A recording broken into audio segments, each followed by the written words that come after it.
welcome to your go-to Detroit Pistons podcast, The Pistons Pulse, co-hosted by me, Bryce Simon of Motor City Hoops, a former D1 hooper and current teacher, husband, and father of 3 amazing kids. And I'm Omari Psycho for the second, Pistons beat writer for the Detroit Free Press. And of course, we're always blessed to be joined by our producer, Wes Davenport. Make sure you are listening to him and Blake Silverman over on The Pin Down on the Detroit Bad Boys YouTube channel. Make sure you are reading all of Omari Sankofa II's work on the Detroit Free Press, and make sure you subscribe to the Motor City Hoops Substack, where you can get all of my game notes and analysis for free over there. Appreciate everybody supporting all of us in all of our endeavors covering this Detroit Pistons basketball team. O2, before we get into the team, it looks like we may get some snow in Kansas.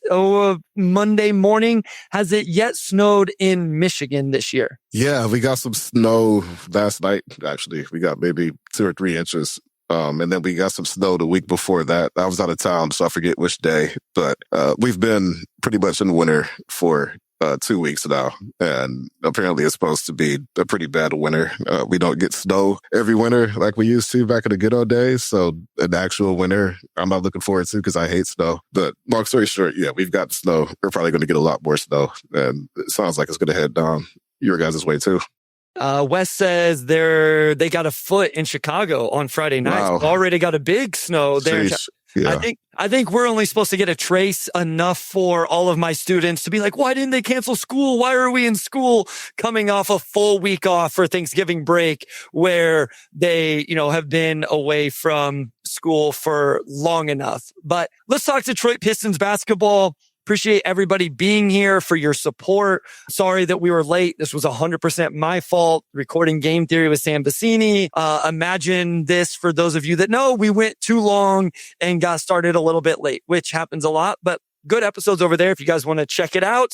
Always talking about the Pistons in some capacity throughout most of those episodes, sometimes a lot because they've been so good. But let's start with Detroit's win over the Miami Heat on Saturday. Here's the thing, O2. For a team that is where Detroit is at now, with the expectations that the Pistons have with their start, all of that, I think the way we evaluate them, or at least for me, is different than last year and definitely the years before. I thought they really needed this win. Everybody talked about how soft the schedule was during the winning streak, and then they play the Celtics and the Magic. We'll talk about those 2 games later, and they lose very close ones. I thought they needed this win against Miami, and they really couldn't blow the 20-point lead. They really needed to not do that, but they find a way to get it done. They look good. They dominated most of the game, and it was led by the star, Cade Cunningham. Yeah, they were up 22, I think, with 8 or 9 minutes left, and then, I thought they were up 88. Didn't your tweet say 88? I don't know how I mixed up the 8 and the 2 on my keyboard. They're so close on the keyboard. I mean, yeah, there's only like 6 numbers in between them. Pretty close. But yeah, you're up 22 with like 8 minutes left. You figure the game is in hand. And just because it seems like every Pistons Heat game is destined to have some sort of crazy finish, they get within 2 twice within the final minute. And then you get a clutch layup from Daniss, and then you get the mid-range bucket from Cade. Tobias missed 2 free throws, like somewhere in that stretch. Like they after he hadn't missed all game, Omari, he was unreal all game. I literally typed in my notes, this dude can't miss. Then he misses a corner 3 and 2 free throws. Yeah, no, he was literally like 10 for 11 or something crazy. Couldn't miss. And then he misses the corner 3 and 2 free throws. So they tried really hard to give that game up, and they didn't. And over the course of 82 games, you're going to have finishes like that. But, maybe if there's a trend here, it's just that the same thing happened against Indiana, and they almost lost that. And you're having this theme of trying to find lineups that could, capably close games out. I also think there were a lot of revealing rotation outcomes in that game that we'll probably talk about later that I also think helped them close that one out. But when it's all said and done, they're 16-4 through 20 games. Obviously, an amazing start. It's still the best team in the East.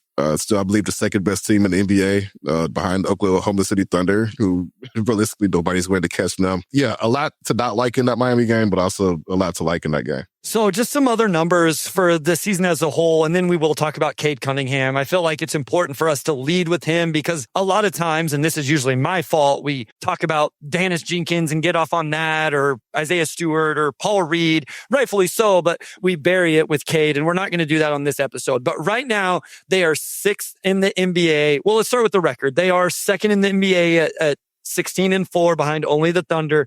They are sixth in net rating plus 5.8. Offensive rating, this is the surprising number to me, Omari. They've actually moved up to ninth in offensive rating at 117.1. And then they have dropped a little bit in defensive rating to 6. But I will point out the difference from where they're at to number 2 is only 1. Like literally the Rockets are 110.3 and the Pistons are 111.3. You want to guess how much higher the Oklahoma City Thunder are than the Rockets? It's at least 10 points, right? So it's 7. But it's 7. Okay.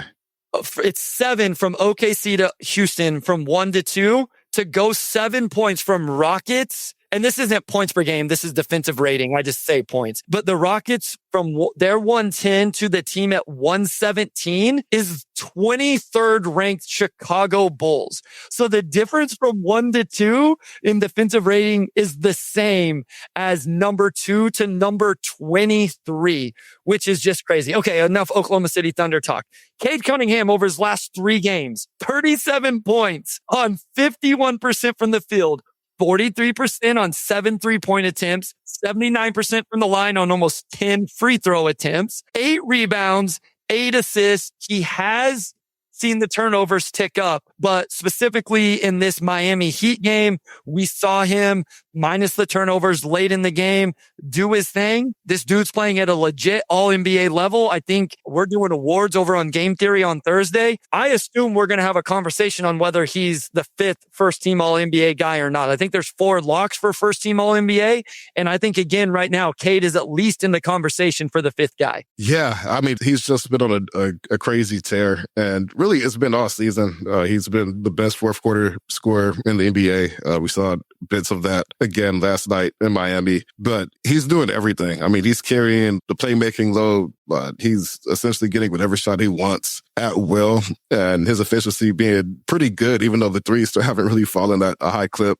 Just speaks to just how much damage he's doing to, teams inside and then from mid-range as well. The rebounding has still been, strong relative to the fact that he starts with Duran and Asar, who obviously are going to gobble up a lot of them. Even had a clutch defensive play to help close out that game against Miami last night. I forget, he knocked the ball out of Norm Powell's hands like right after he hit that mid-range jumper. He had 5 fouls and he just went for it and got it. I mean, he's doing it on both ends. He's been absurdly productive. He's putting up amazing numbers. And I would say, I think part of the reason why their offensive rating has gone up is just because Cade's playing out of his mind right now. Yeah, so I was just looking at some numbers here. His free throw rate is up 10% compared to last season, which last season was the best mark of his young career. So he's getting to the free throw line a lot more. That 3-point percentage starts to slowly tick up to where it was last year. And, you're looking at a guy that's scoring almost 30 points a game. His season numbers right now, Omari, are 29, 6.5, 9.5. He averages over a steal per game. Now, with the late game stuff, he missed the free throw in the Boston game. And then he had like 2 or 3 turnovers in the late portion of this game against Miami where Davion Mitchell took from him. But at the end of the day, he makes the mid-range jumper, and then he had the massive dig that you were talking about, forcing the turnover, and he was disruptive all game long in this game. And here's the other thing I want to point out. I think it's fair to bring up the missed free throw. I think it's fair to bring up turnovers, because we're evaluating him at an MVP level. Wes put it up on the screen that, he's in the MVP conversation. I don't know that I fully agree with that, but he's definitely in the next tier after the Lukas and the Jokic and the SGA. And that's why I say first team all NBA conversation is what I would say. And so when you are that guy, you get talked about in terms of a 7 turnover game, an 8 turnover game, a missed free throw. But what we cannot lose sight of, Omari, is everything runs through him.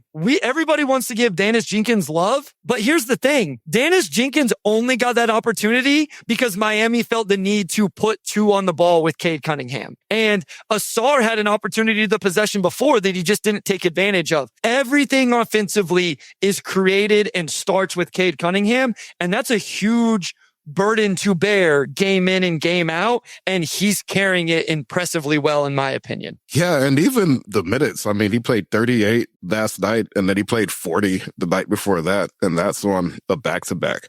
I'd agree. You look at just the load he's carrying right now and what he's been able to do in spite of that. And the free throws, one thing. I think that's also why you give him leeway in some areas, just because, like, you think about guys like James Harden, like some of the other high usage guards, like they tend to be a bit more turnover prone, especially when they're asked to carry a big scoring load as well. But you're right also in that he's on the MVP tier, and like the marginal stuff is what matters. If you make that free throw, then you're potentially looking at a 14-game winning streak. We don't have to relitigate everything they missed out on with that, but that's where he's at right now. It's about that marginal stuff that I think separates over the course of a season a 50-win team from a 55-win team to 60 and above. Yeah, I mean, Downtown Deuce brings it up, and his commitment to defense has been underrated. I agree. I think that he is. I've brought it up before on this podcast. I think when you put him in the names that you're mentioning, he is a good defender. When you talk about primary initiators of offense, I don't know how many guys are better defensively than what Cade Cunningham is. There's probably a few out there, like SGA stars in his role defensively in Oklahoma City, but that role is, I don't want to say it's simple, but like he's never having to take the primary matchups because they have Lou Dort and Cason Wallace and Alex Caruso and Jalen Williams now. And Cade doesn't have to all the time either, but I think it's always important to point that out. You mentioned the minutes, so I looked it up here. 5th in the NBA in minutes per game. The 2 Sixers backcourt guys, Keegan Murray is up there. He's only played 5 games. And then Luka, Austin Reeves, Amen Thompson, Şengün. But top 5, number 5 in minutes per game right now for Cade Cunningham. And yeah, Giannis is obviously the standard, right, for the defensive aspect as YouTube user brings up his name. But Cade carrying the load offensively with what he brings on the defensive end in the minutes he's playing. I just don't know what else you would want from the face of the franchise. Outside, of course, I think it's always fair to bring up the little minutia, turnovers, a missed free throw, things like that. Again, we don't always lead the episode with him, and I think it was important that we did because he's been incredible. Also, I've seen some new people in the chat, which is awesome. Love having you guys here. Guys, throw things in the chat. Wes will highlight them. We'll get to them at the end unless they come up, during the conversation or are relevant there. But definitely appreciate you guys being here. And obviously our normal cast that is always here. We love you guys as well. Isaiah Stewart had an impressive game in this one. Daniss Jenkins, as I mentioned, Paul Reed. I thought Ron Holland played well. Which one of those guys, O2, do you want to go to from this game against Miami specifically?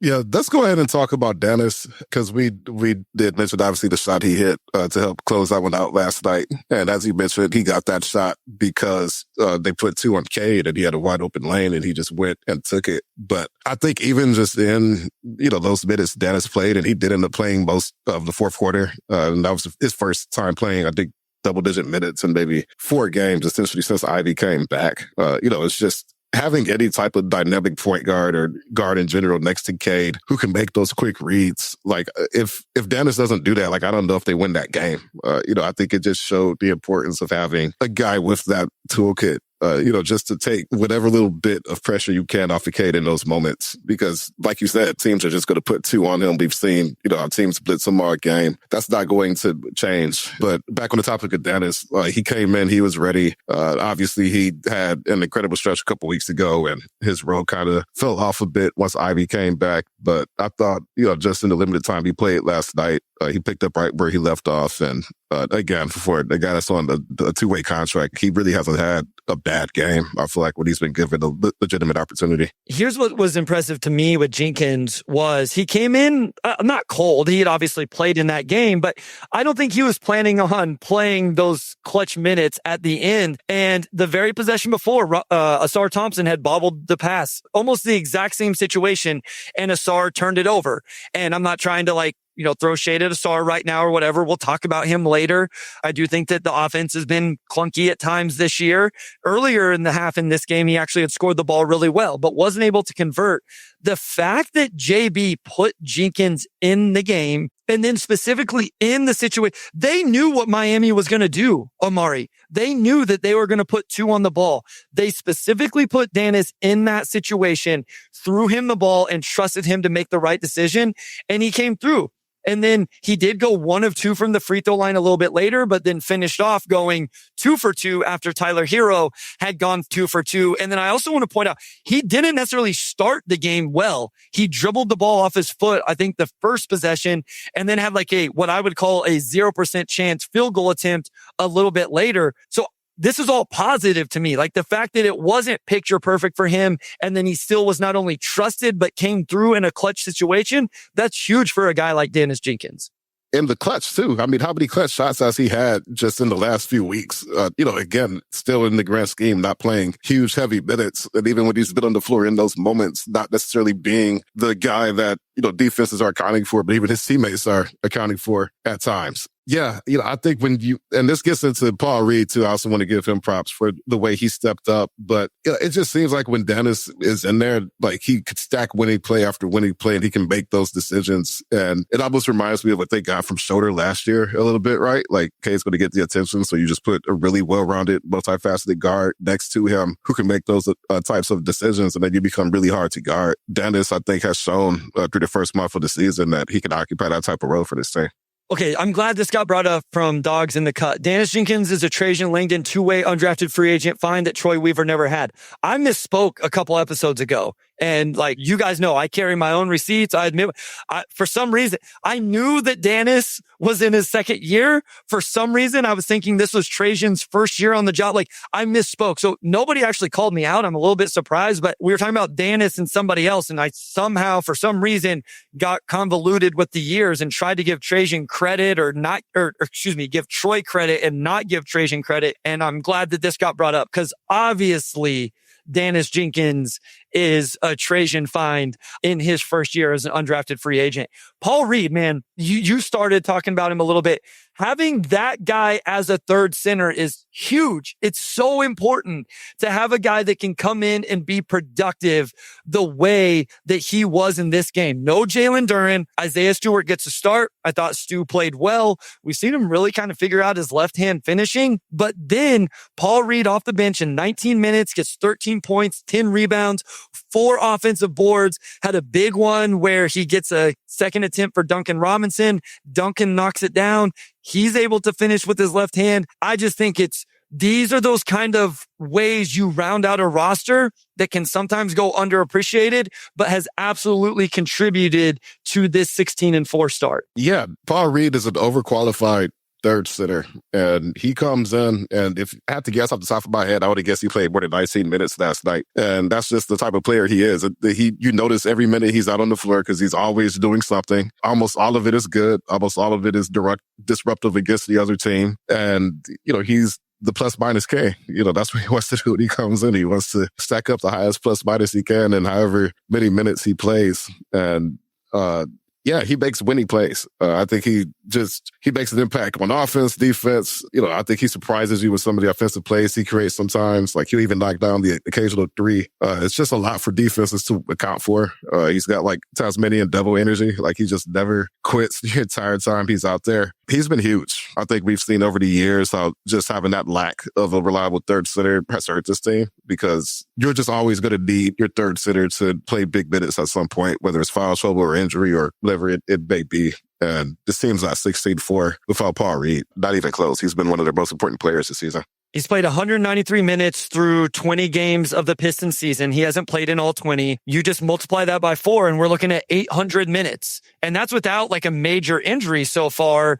to Jalen Duren or Isaiah Stewart. When I say, major injury, I mean like an ankle sprain that keeps them out for 3 weeks or, they miss, and hopefully that doesn't happen. But this is the kind of guy that just gives you quality minutes in the regular season, especially. And to your point, he is, the on-off has him as a positive almost 5 per 100 possessions. Now, I don't always buy into those numbers because like those numbers essentially say Isaiah Stewart's the worst player on the Pistons. And I don't know that anybody would subscribe to that, but usually a good plus minus for Paul Reed and usually creating a bunch of stocks, steals and blocks for Ron Holland actually has passed Paul Reed in steals per 100 possessions, and Isaiah Stewart is above him in blocks per 100 possessions, but Paul Reed is second in both of those with 6.7 stocks per 100 possessions. I saw it here, and I think it's probably time to do it. I actually do have a take on it. YouTube user says, time to transition to the dreaded or amazing rotation topic,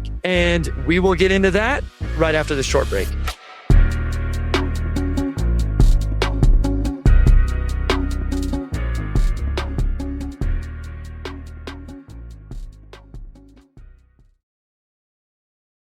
All right, we are back with segment 2, and we're going to get into the rotation. We have about a week of the 11 to 12 man rotation experiment. I think obviously the results of that have been mixed. Some of that's because you're introducing a player back into the rotation in Jaden Ivey, who hasn't played regular season basketball in 11 months, so he's still getting his legs back under him. But there's been some, I would say, almost rotational awkwardness this past week that's interfered with their ability to put together a full 48 minutes. Bryce, what's your grand overview of just how the first few games of this experiment of law? Okay. I'm going to read verbatim what I put on the Substack, and I want to get your thoughts, Omari. Yeah. So there was a 10-man rotation against the Heat because no Jalen Duren, no Caris LeVert. And I just thought that it seemed like there was better flow and it kept guys in rhythm. And I realized it's because those two guys are out. So here's my thing is, I think you have 12 guys that can play, and we haven't even talked about Marcus Sasser yet. I think something has to happen to really integrate Marcus Sasser. Love Sasser. He's come on the pod. Appreciate him for that so much.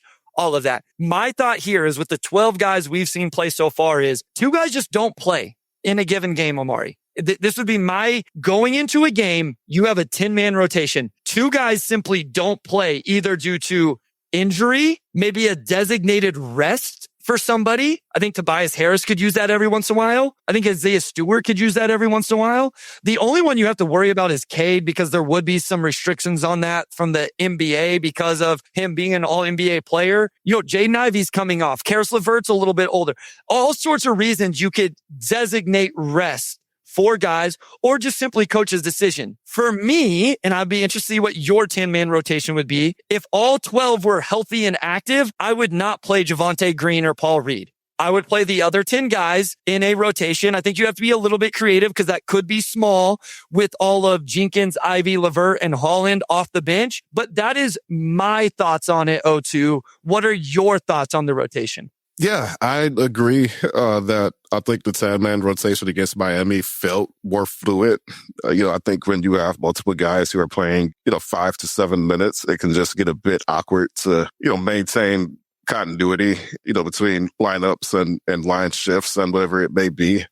And, as far as your takeaway, like who are those 2 guys who get flexed out? I think my process of elimination, it's, you can't have all of Ivey, Green, and Jenkins, right?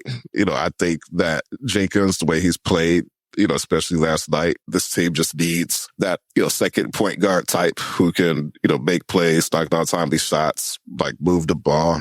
And he's not bad defensively either. I think that's just tough to flex out of this group based on what they've struggled with, which I think is half court creation when they're not getting those fast break points. And we'll come back to that when I know we have some questions about Ron and Asar as well. But I think you have to play Daniss. Can you play 3 bigs every night? Probably not. And you can mitigate that by playing beef stew at the 4 a little bit. But then obviously that takes minutes away from Ron and Asar. That's bias. And the way Tobias is, played offensively these last few games, is shooting. I just don't think you could do that. So, yeah, ultimately it's a good problem to have, that you have guys like P. Reed and Javonte Green, who could come in and just really create that chaos, especially defensively, that I think you need your bench guys to come in with. But just from a math standpoint, essentially, like you need this much shooting, this and that. Yeah, those are probably the guys that you end up flexing out.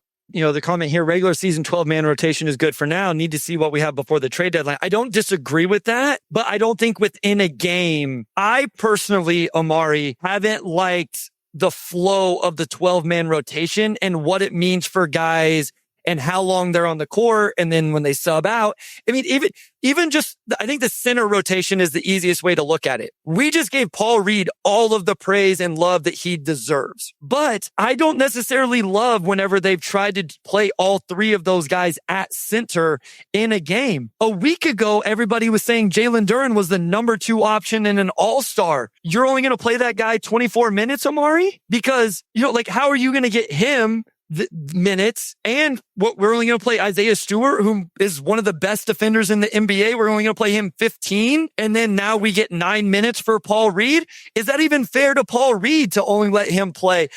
It was frustrating for me. Daniss would get 5 or 6 minutes, it seemed like, in the first half, and then not even get to play the second half some of those games. So to me, I just thought the rotations were wonky. And this is assuming no foul trouble within a game and all of that. Here's the other thing, Michael. He says to defend JB, I think Reed played for Stu because of foul trouble. There was a game like that. I'm not questioning JB here. I understand I'm playing 2K substitutions and rotations right now where I don't have to see these guys in the locker room and deal with personalities and happiness and vibes and all of that. I fully understand that. And I'm not blaming JB for trying to keep all of these guys in the rotation thus far. I think JB is coach of the year right now. And I will argue with Sam. I think he's not going to have JB as coach of the year on Thursday. And I will debate that with him. I just think for me, as an outsider, that is what I would do. So let me ask you, my 10-man would be this current starting lineup. And then I would find a way to stagger in Jenkins, Ivy, Ron, Karras, and Isaiah Stewart. Would that be your 10 if I told you everybody's healthy, you have to have only a 10-man rotation? I think so. At the end of the day, you've just got to have enough guys in the rotation who can knock down shots. So you have to have Ivy. And obviously you have organizational reasons to give Ivy as much of a runway as possible. Let him get his legs back under him regardless. Karras, I think there's been nights where they just couldn't get a bucket and he comes in and he, self-creates a couple threes and they kind of open things up. That's been extremely important. Ron, Asar, obviously need both of those guys. So I would agree with that 7-man rotation. I think just based on how the roster's set up, that probably checks as many boxes as you can. Okay. I think that's enough on the rotation conversation for now. Because at the end of the day, if guys are unhealthy and missing time, it's not going to end up mattering anyway. And as you said, it's ultimately a good problem to have. I did see somebody ask about Sasser. Yeah. Did he get assigned? Did I miss that today? That he got assigned to? So he got assigned to the Motor City Cruise, and that just means he's going to start scrimmaging, and he's probably within a week or two of getting back. That's always the second to last step before the player is fully back. Obviously, a good sign for him. He's had the hip injury that's kept him out of the entire regular season and most of preseason as well. I know he played at least one preseason game. I don't know if he played more than that. Yeah, that's also going to add to the rotation piece here because Sasser's a rotation player and, on this team that needs shooting, that's probably something you can't completely overlook. So let's go to the other 2 games this past week. We got 10 minutes here and then we'll get into some of your questions. We'll start with the Celtics game. Here's one thing I do want to say, Omari. I realize they dropped 2 games. They dropped 2 games by a total of 6 points in that stretch. After winning, 13 in a row? And they lost to a Celtics team that is 500 right now. And also knocked down 23s for me. Yeah. And so we're going to get into all of that. And then they lost to an Orlando team that I just did the numbers has been awesome without, since the Paolo Banchero, Desmond Baines figure. And we're going to get into all the nuances and minutia of it. I just wanted to point that out. It's not like they lost to the Wizards and the Nets by 20 or something. They lost to 2 very quality teams. I don't want to say they're awesome teams. Boston was on the road, obviously Orlando at home, but starting with the Boston game, you mentioned the 3-point shooting. This is a team in Detroit that is still at this point 28th in 3-point attempt rate.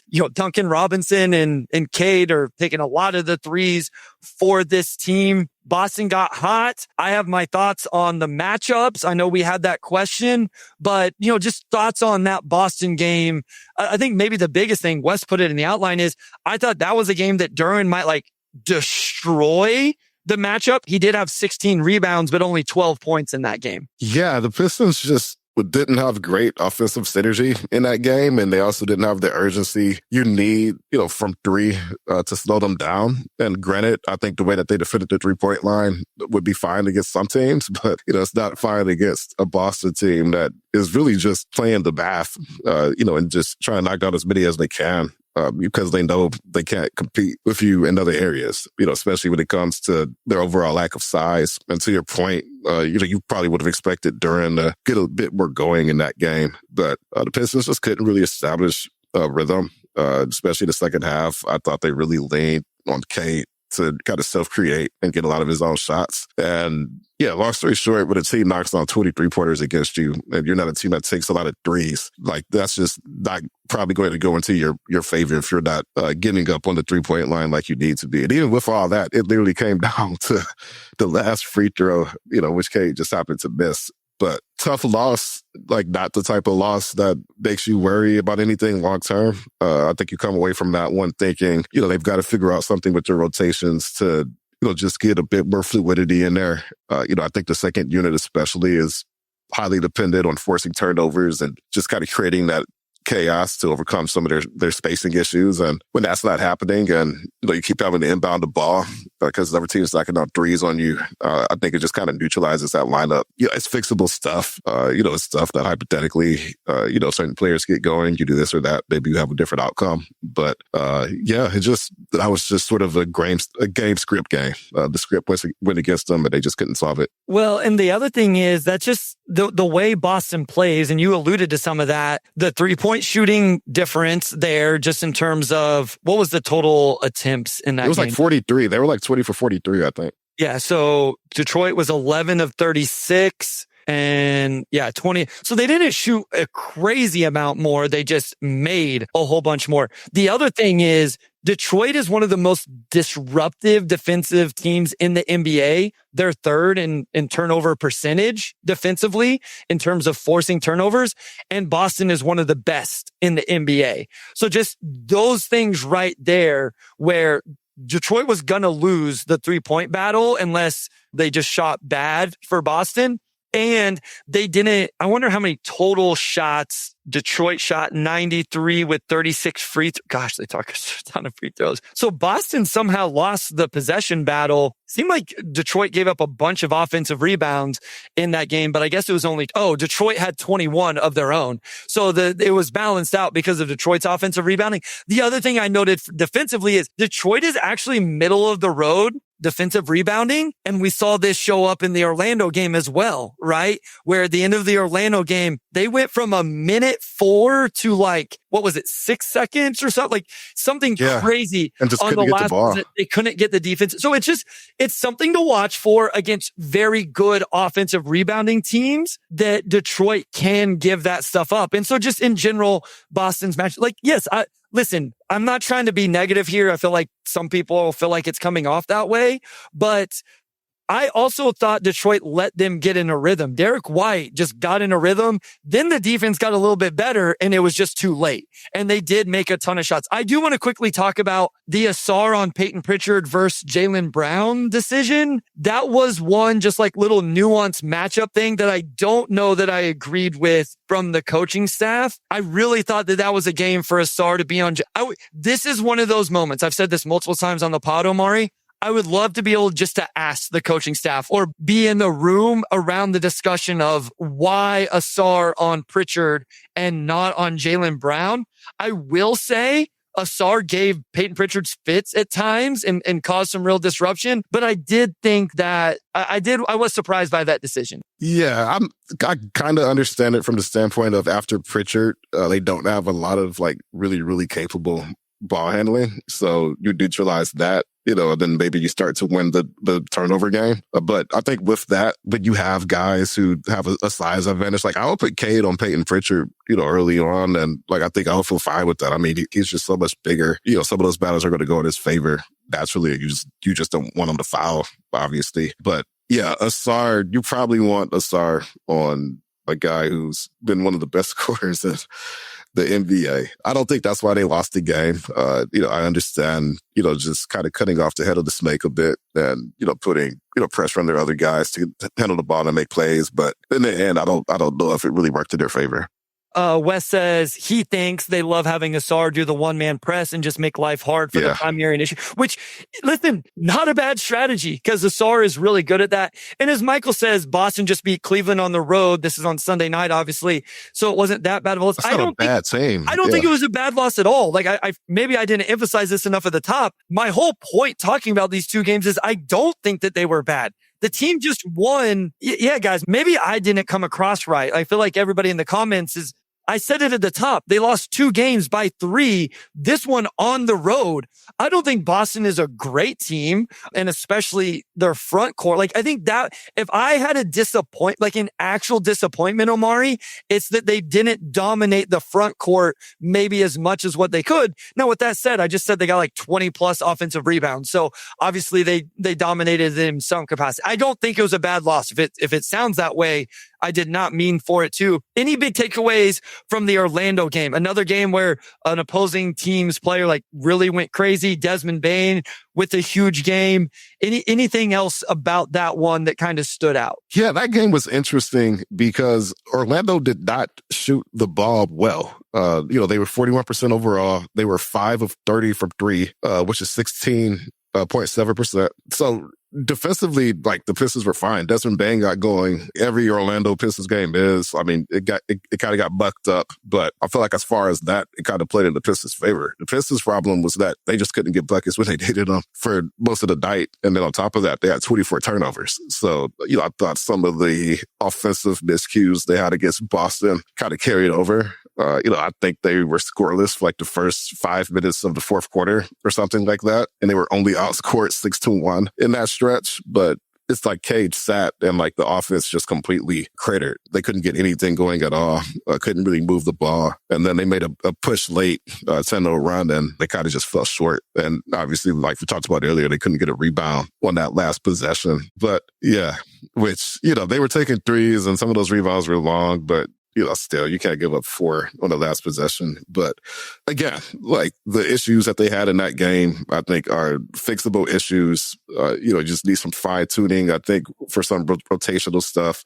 Defensively, I mean, I think most nights you hold a team, but 5 for 30 from 3, you're probably gonna have a good chance at winning. So that was just a weird game, I think, for me to watch. But it really came down over the course of the game to maybe 2 or 3 or 4 plays where they just couldn't get a bucket when they needed one. Who was covering Bane? I know Robinson started the game on him, which I was shocked that was but there's so much switching that it's, it goes to different people. That just looking back through my notes. The other thing from this game is, again, just kind of talking about the Pistons defense, Orlando is, I think I have them at number 1 in the NBA in, free throw attempts per field goal attempt or whatever. And Detroit is last in that on the defensive end. So I do think, again, 2 3-point losses and you played teams that kind of are good offensively at what you aren't. Or I guess in one case, something you aren't good at in the free throw thing with Orlando. And then in the Boston game, a team that's really good taking care of the ball. So maybe you didn't cause as much disruption and get into transition as much. I think a couple takeaways for me. Where was the comment about? Just not getting into the cup. I think it would have been fun. We've seen this back-to-back years now. They went into Milwaukee last year with a chance to make the actual in-season tournament field or whatever you want to call it, and they weren't able to win that game. And then we saw it again this year. I just think it would have been cool to see them in that environment in those games. And then the other thing is, haven't had a chance to complain about this yet, the broadcasts have to stop missing live action for replays. It happened multiple times in this game, and it drives me absolutely crazy, Omari. I don't need to see people in the stands. I don't need to see Paul or Franz and Mo sitting next to each other on the bench. I don't need to see the previous play. I can rewatch it later. Just give me the live action. I'll shut up about it now, but that drives me crazy. No, it's annoying. It's like they just start daydreaming and get distracted by other stuff. It's like basketball moves way too fast, for you to do that as frequently as you do it. Like, yeah, it happens a lot. You probably watch the broadcast, it's 2 or 3 plays a game, just because the camera wasn't paying attention. All right, let's go to break. When we come back, we will talk about some of the upcoming matchups and games, as well as get to some of the questions from the chat. We will start off talking about Hawks, Bucks, Blazers, Bucks, and the next 4 games for Detroit right after this.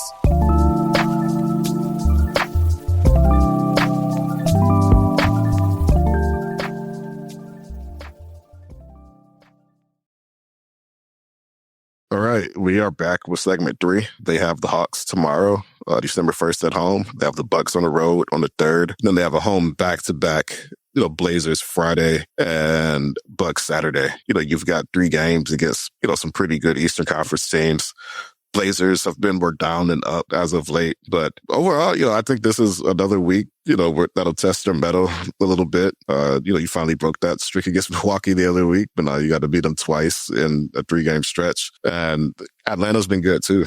Pistons beat them, obviously, but, they had also beat Orlando and Boston before those teams got revenge of them last week.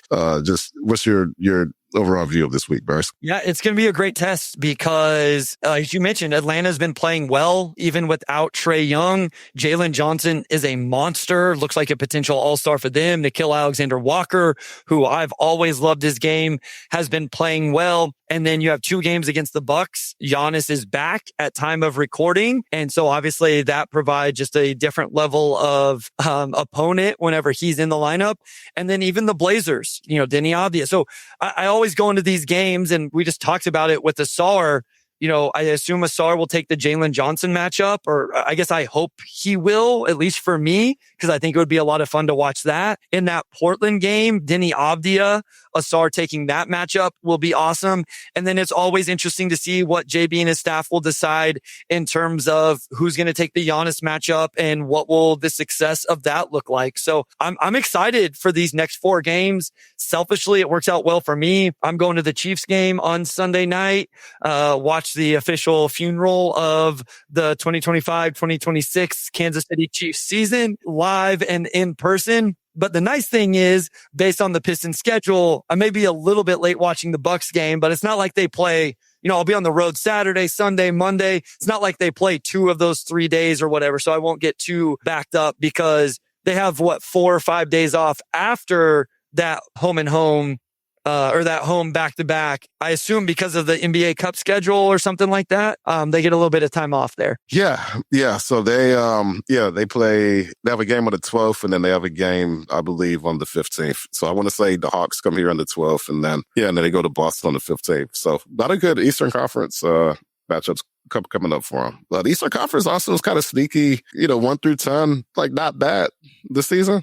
I think this might be the first year in a while that 1 through 10 in the East is stronger than 1 through 10 in the West. It gets bad for the West, I feel like. So our friend Tim Bontemps, if you guys didn't listen to that episode, go listen. I think people always, at the very least, you will appreciate the national perspective from someone who, isn't, obviously he's not following them day in and day out, but I think the differing perspectives is always good. Some people may say he's negative or whatever, but I think it's always interesting to listen to.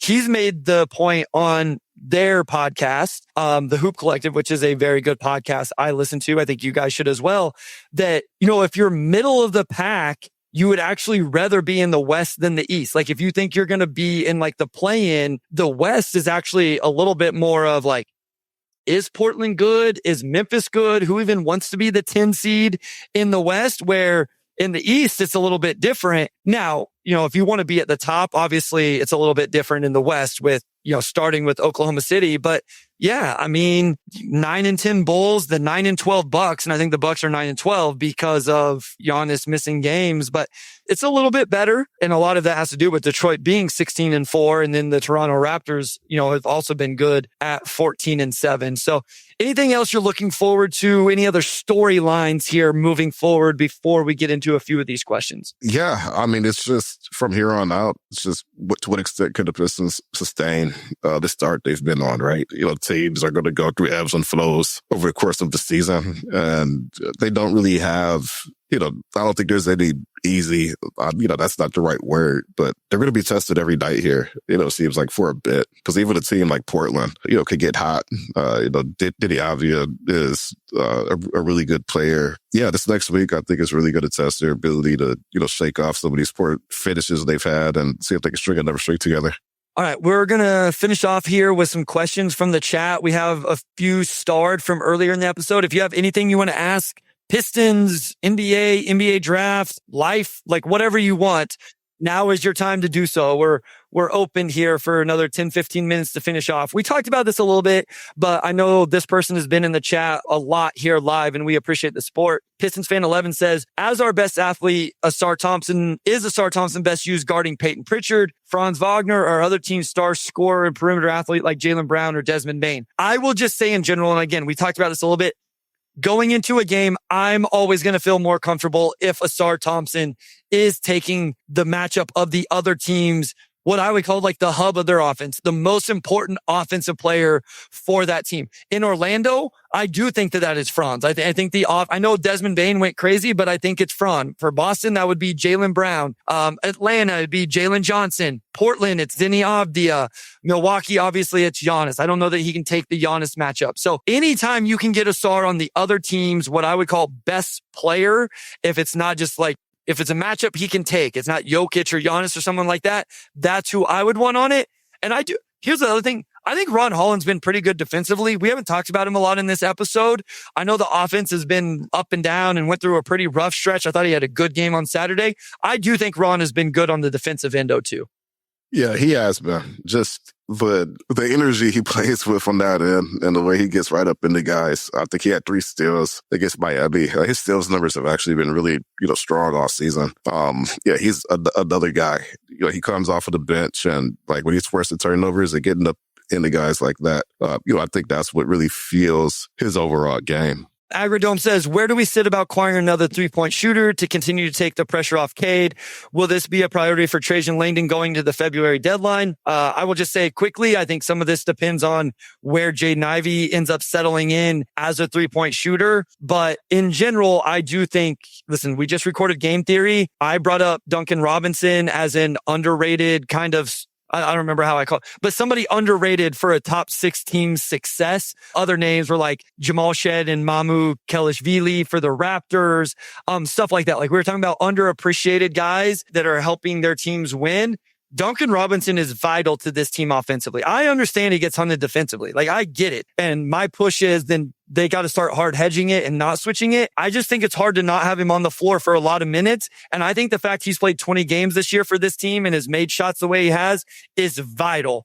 And so my point is, yes, Trajan should, even if it's a small move, another shooter, ideally one that can play defense, would be huge. Yeah, I said before the season, I wouldn't be surprised if Duncan's like sneakily like top 3 minutes played on this team by the end of the year, just because of how vital his shooting is going to be. Every now and then during the game, when Duncan's not hitting a couple shots, people in the business will say Duncan can't be out there if he's not hitting shots. They're hunting him, this and that. And it's like, no, I mean, he's got to be out there because no one else on the team has that gravity he brings as a shooter.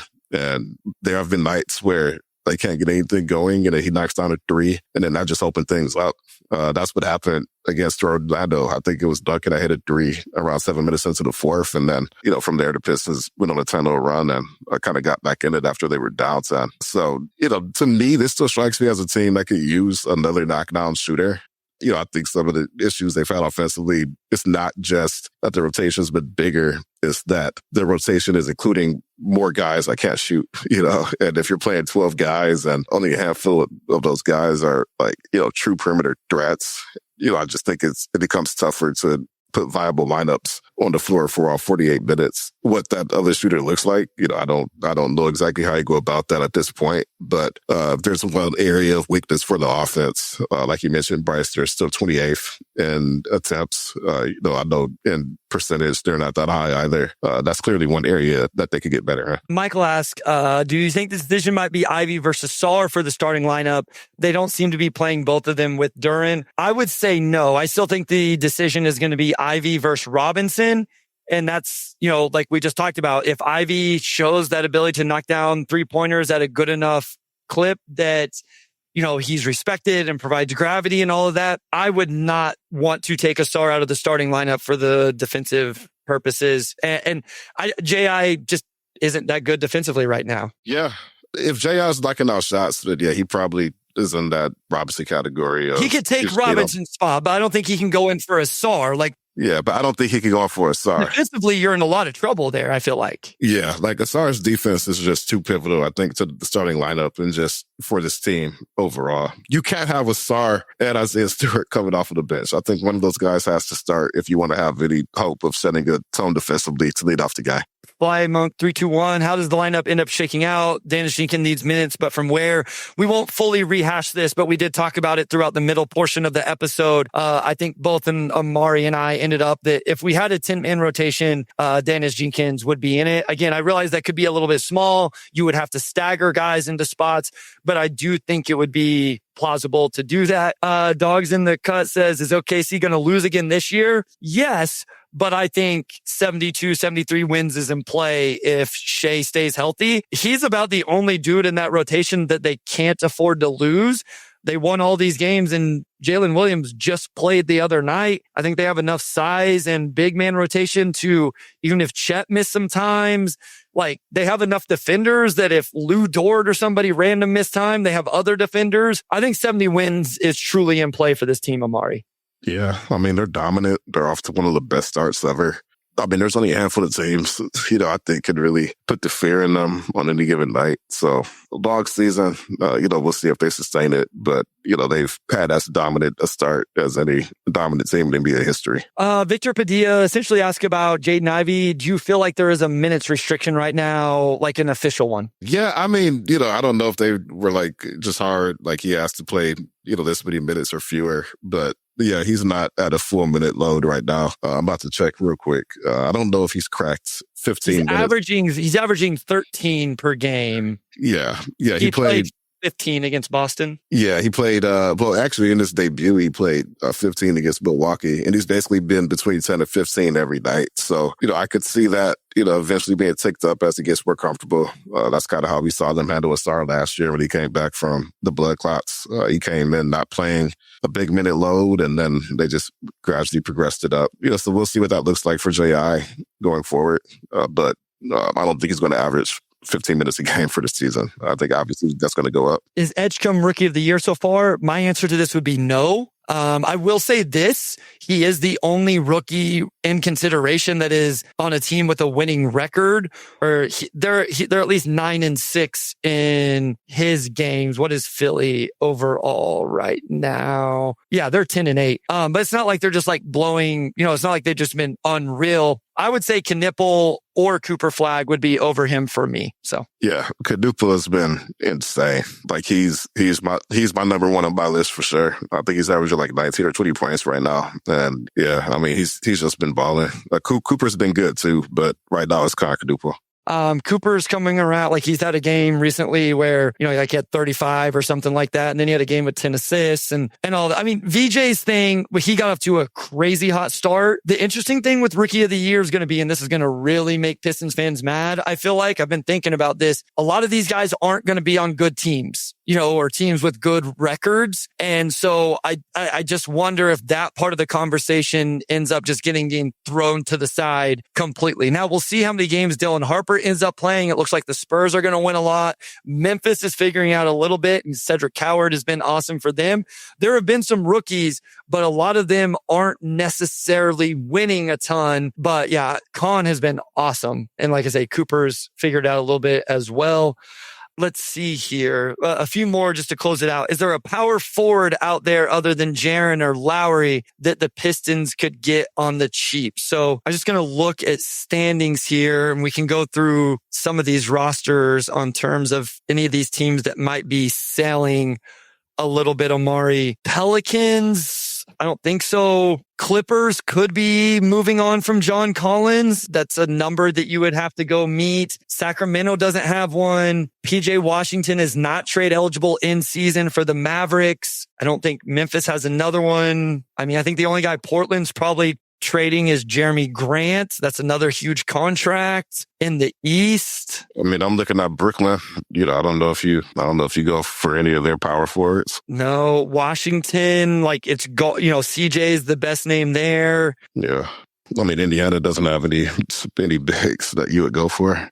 No, I don't think there's a ton of names right now until we see how now listen, some of these other teams may fall off throughout the year, but yeah, Michael says Sam's brought up Wiggins, but the thing with Wiggins is they're really good right now. So I don't know. I don't see why they would be in the market to move on from him right now. He actually said that tonight as we were talking about Wiggins for, I don't know, the Lakers or somebody like that. Yes, Santi Aldama is trade eligible January 15th, but they did just sign him. What was Dumars thinking when he traded away the pick?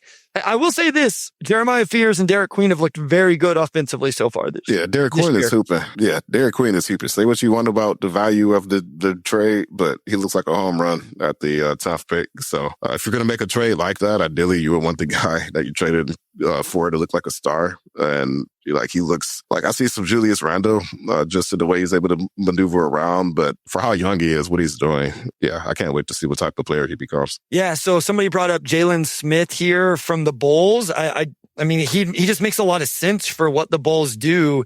He plays the 5 for them behind Vooch, and it just really works because he's able to keep the floor space in the same way Vooch does. But that could be interesting. Yeah.